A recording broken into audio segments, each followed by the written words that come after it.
Encumbrances and lien questions on the Arizona real estate exam often appear straightforward, but the exam is designed to test whether you understand how different claims against property interact with each other. Welcome back to Property Professor's AZ Real Estate Exam Series. In this module, we're covering memory tools, common exam traps, and strategies for answering encumbrance and lien questions correctly. Let's begin with a quick review. An encumbrance is any claim, charge, or restriction that affects the title or use of property. Encumbrances fall into two main categories: financial claims and non-financial restrictions. Financial claims include liens. Non-financial encumbrances include easements, deed restrictions, and encroachments. Now, let's talk about an important exam distinction. An easement gives someone the right to use another person's land for a specific purpose. For example, a utility company may have an easement allowing power lines to cross a property. An encroachment, however, occurs when a structure or improvement extends onto another property without permission. A fence, driveway, or building crossing a property line could create an encroachment. The exam often tests whether you can distinguish permitted use versus unauthorized intrusion.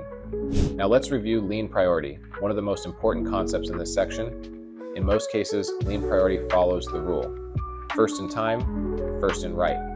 This means the lien recorded first generally has priority over liens recorded later.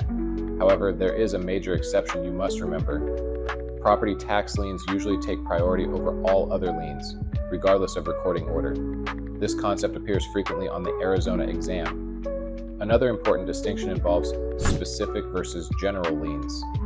Specific liens attached to a particular property. Examples include mortgages, property tax liens, and mechanics liens. General liens attach to all property owned by the debtor. Judgment liens are the most common example. Here is a quick memory tip. Think mortgage equals specific, judgment equals general. Now let's review another common exam trap involving mechanics liens. Mechanics liens allow contractors, laborers, and suppliers to claim a lien when they have not been paid for work performed on a property. These liens attach to the property that benefited from the improvements. On exam questions, look for clues involving construction work, unpaid labor, or building materials. Those are strong indicators of a mechanics lien. Now let's talk strategy. When you see a lien question on the exam, quickly identify three things. Is the encumbrance financial or non-financial? Is the lien voluntary or involuntary? Is the lien specific or general? Answering those three questions will eliminate many incorrect answers immediately. Also watch for questions involving priority disputes. If property taxes appear as one of the answer choices, that answer is often correct.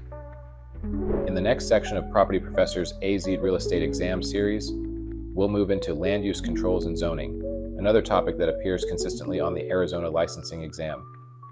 If you're serious about becoming a licensed real estate agent in Arizona and want mentorship beyond just passing the exam, connect with me.